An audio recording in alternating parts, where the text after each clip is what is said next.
Muy buenos días, hermanos. Estamos estudiando la Biblia aquí en Levítico 1:4. Y bueno, aunque estudiamos el 4, bueno, nos metemos un poquito al contexto para entender un poquito sobre los holocaustos y sobre la expiación, etcétera, ¿verdad?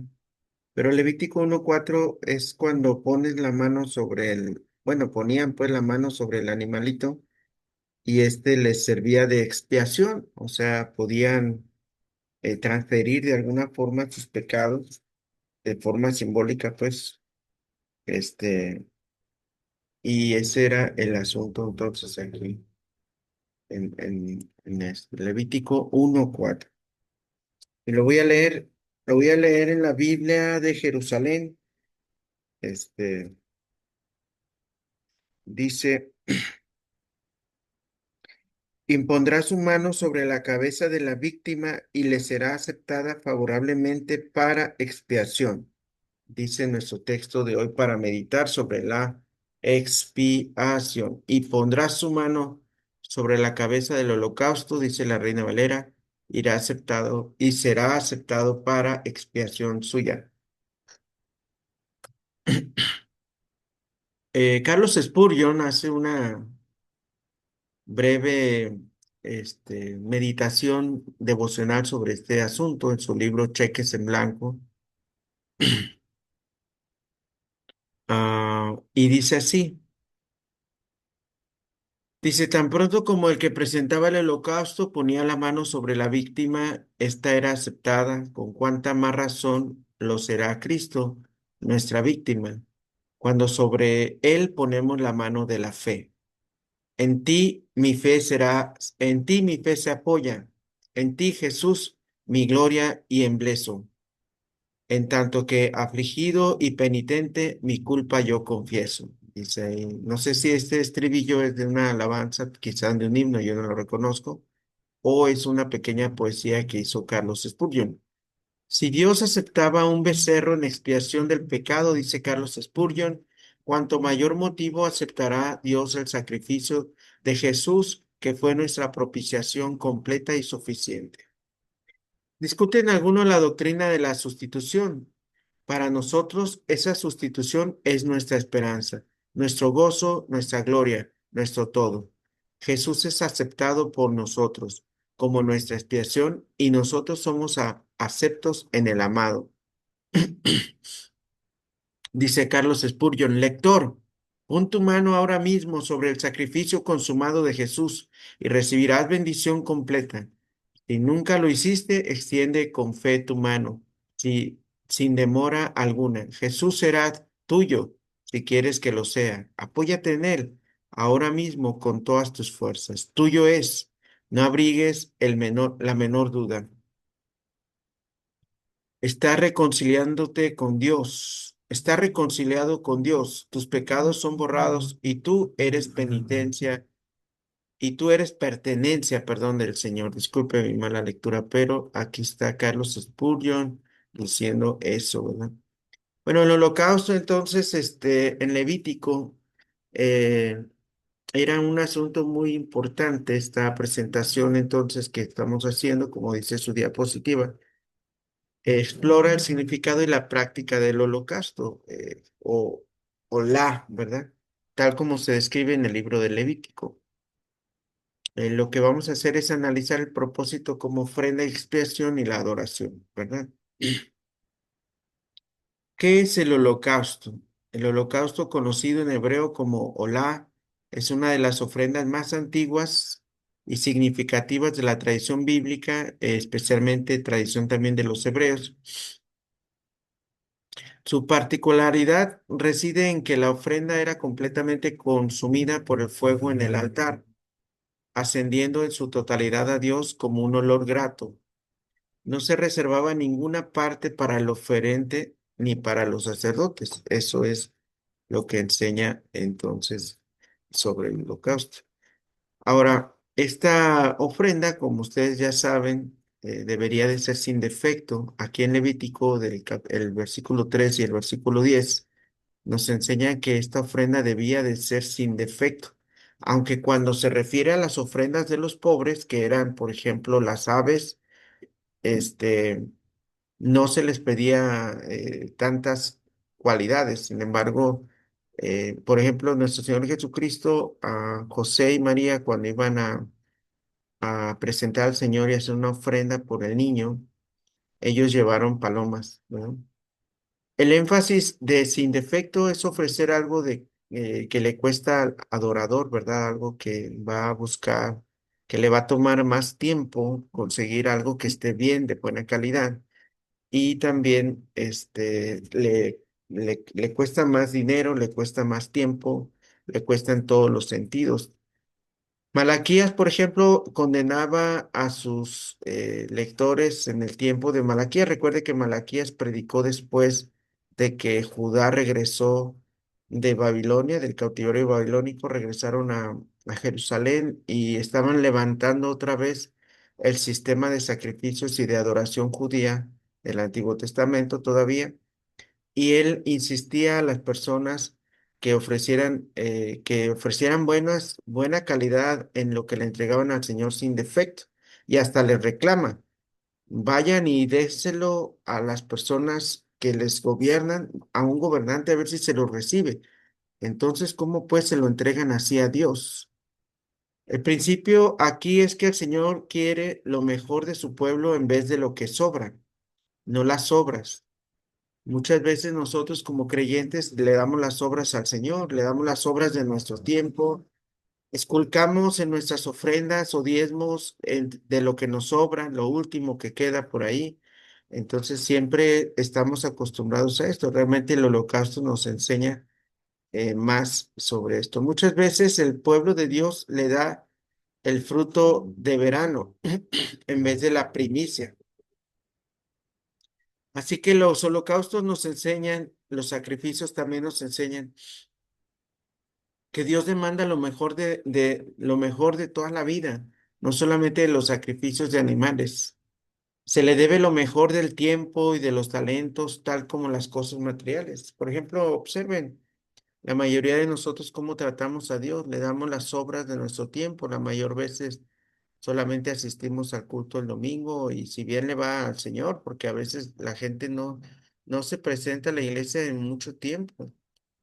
Algunos con justa razón, por ejemplo, algunos hermanos que estaban enfermos o cuidando a enfermitos en el hospital, pues se entiende, ¿verdad? Pero hay personas que teniendo la oportunidad y está en su decisión venir, muchas veces eligen o quedarse a reparar la casa o atender algún negocio para ganar más dinero o etcétera. No son urgencias, son cosas que ellos deciden intercambiar a Dios por esas cosas. Una de las cosas también que nos enseñan los holocaustos es que la ofrenda debe ser ofrecida voluntariamente, según el versículo 3, que es el contexto del versículo que estamos mirando, ¿verdad? Así que debemos entender, esta palabra tiene el sentido para que sea aceptable, ¿verdad? Aceptable la idea. Entonces, esta idea de voluntariamente también significa para que sea aceptable. La misma palabra deja la idea de que para ser aceptable debe ser voluntaria. Segunda de Corintios 9:7 dice, cada uno dé como propuso en su corazón, no con tristeza ni por necesidad, porque Dios ama al dador alegre. De ahí que las personas antidiezmo y personas que les molesta mucho ayudar a la iglesia, con pretextos vagos y a veces acusaciones contra pastores y iglesias, pues es mejor que no den, está bien que no den, porque uno debe dar, como dice así, como uno propone en el corazón, no con tristeza ni tampoco por necesidad. Pablo dice que la ofrenda debe ser como te propuso en el corazón. Aunque bíblicamente la ofrenda es un mandato, cuando el pueblo de Dios ofrece la ofrenda por obligación en vez de hacerlo por deseo, la ofrenda pierde su valor. Así que es cierto que a algunas personas que les duele el codo de dar a Dios, a la iglesia, su tiempo, pues es mejor que no den porque dar con tristeza es peor era peor que no dar. Ofrendar solamente por obligación llegas a ser legalismo, ¿verdad? Esto es lo que los profetas condenan, Isaías 1:11 al 15, lo que les condena ahí. La tercera cosa que vemos allí en estos holocaustos, pues que nos enseñan, pues es sobre el propósito de la expiación. En Levítico 1:4 que estamos estudiando se establece claramente el propósito principal del holocausto y pondrá su mano sobre la cabeza del holocausto y será aceptado para expiación suya. Este acto simbolizaba la identificación del oferente con el animal, transfiriendo su pecado al sacrificio. La muerte del animal servía como sustituto de la muerte que el pecado merecía. Así que ocurrían cuatro cosas por lo menos. Había una identificación, el oferente se identificaba con la ofrenda. Había una muerte sustitutoria, el animal moría en lugar del pecador. Ay, me brinqué, ¿verdad? Pero el número 2 dice transferencia de culpa, el pecado era simbólicamente transferido al animal. Y el último, aceptación divina, la ofrenda era aceptada por Dios para expiación. Entonces, en ese sentido, implican estas situaciones. Eh, entonces, la ofrenda será ofrecida delante de Dios. Después de la descripción de cada sacrificio, dice que es un holocausto, una ofrenda quemada de olor grato a Dios. El término grato, el olor grato, es como un modismo para indicar satisfacer o agradar, o sea que le agrada a Dios. El propósito es ofrecerlo en una manera aceptable a Jehová. No es el sacerdote que debe ser satisfecho, la verdadera adoración es la que es grata a Dios. Todo lo que hagamos en una iglesia, por ejemplo, como aplicándolo a nuestro tiempo, pues todo lo que hagamos en una iglesia, lo que hagamos para Dios, debe de ser, definitivamente debe ser, hermanos, todo lo que hagamos para Dios. Y así dice la Biblia en Colosenses, todo lo que hagáis, sea de palabra o de obra, hacerlo como para el Señor, no para los hombres. Mucha adoración es para agradar al hombre en vez de a Dios. Apocalipsis usa la idea de oraciones como incienso que llevó su humo a la presencia misma de Dios en Apocalipsis 5:8. Son ocasiones que agradan a Dios. Entonces, esa es pues la idea, ¿verdad? Ahora, sobre la elección de la ofrenda, el tipo de animal ofrecido en el holocausto variaba según la capacidad económica del oferente. Ya un poco mencioné anteriormente que las personas pobres siempre podían ofrecer otras cosas. Ahora, pero siempre debía ser sin defecto. Esto subraya la necesidad de presentar lo mejor a Dios y la perfección del sacrificio requerido para la expiación. Opciones del sacrificio: vacuno, que podía ser un toro o un becerro o podían ser ovejas o cabras. Y a la gente muy pobre podía dar aves, que eran tórtolas o palominos, que era el que les decía que Lucas nos dice que cuando José y María iban a presentar ofrenda por el niño, ellos cuando fueron, llevaron una paloma, tórtolas para poderlas ofrecer para nuestro Dios. Cada uno, sin importar su tamaño, deberían representar un sacrificio completo y sin tacha alguna. Entonces, eso era la idea del asunto. El ritual, ¿cómo era? Más o menos era así. El holocausto no era un acto impulsivo, rápido, sino un ritual meticulosamente detallado. Así en Levítico se explica. Cada paso tenía un profundo significado desde la preparación del animal hasta la completa consumación. Había, por ejemplo, una presentación. El oferente traía el animal a la puerta del tabernáculo o templo donde era presentado. Después se imponían las manos, que es lo que dice aquí el versículo 1:4 de Levítico que estamos estudiando. Este era un acto clave de identificación y transferencia del pecado, simbólica obviamente, donde Dios quería que hiciéramos eso. Bueno, que hicieran los judíos. Degollamiento: el animal era sacrificado, derramado su sangre. Hebreo dice, sin derramamiento de sangre no hay perdón de pecados. La sangre era rociada alrededor del altar, o sea, habría un derramamiento de sangre, simbolizando la vida ofrecida. Había un desarrollo y descuartizado del animal era preparado para ser consumido. La consumación por fuego, todas las partes eran quemadas en el altar. y ascendían de forma simbólica a nuestro Dios. Entonces, esa era la forma, ¿verdad? Ahora, la ofrenda es para hacer expiación por el pecado. Hacer expiación por él. La palabra expiar viene del verbo hebreo para cubrir y tiene la idea de cubrir el pecado para que no intervenga entre Dios y el hombre. No tiene el mismo sentido de cubrir el pecado con el motivo de esconderlo a los ojos de Dios, como dice Proverbios 28:13. El que encubre sus pecados no prosperará, mas el que los confiesa y se aparta alcanzará misericordia. Perdón, aquí dice encubrir. Así que esa es la idea del asunto aquí. Bueno, y sí, en esta ofrenda también hay mucho simbolismo siempre en la Biblia por eso del fuego. El fuego es un elemento recurrente en las escrituras y en el holocausto su rol, perdón, es central. No solo consumía la ofrenda, sino que purificaba y simbolizaba la presencia y aceptación divina del holocausto. Consumación total representaba la entrega completa del oferente a Dios, sin reservas. Purificación. El fuego purificaba la ofrenda, simbolizando la purificación del pecador. Aceptación divina. El humo de que ascendía al cielo era olor grato a Jehová, una señal de que la ofrenda había sido aceptada. También nos muestra que la expiación no solamente era una expiación, sino era una consagración del adorador a Dios. Aunque la expiación era fundamental, el holocausto también tenía un profundo significado de consagración. Era una expresión de adoración y dedicación total a Dios, reconociendo su señorío absoluto sobre la vida del oferente. Así que debía haber una entrega total, una adoración pura, un compromiso, una obediencia. El holocausto era una ofrenda voluntaria que iba más allá del mero perdón, buscaba una relación profunda con nuestro Dios y eso es lo que se usa. Así que no tiene el mismo sentido entonces eh,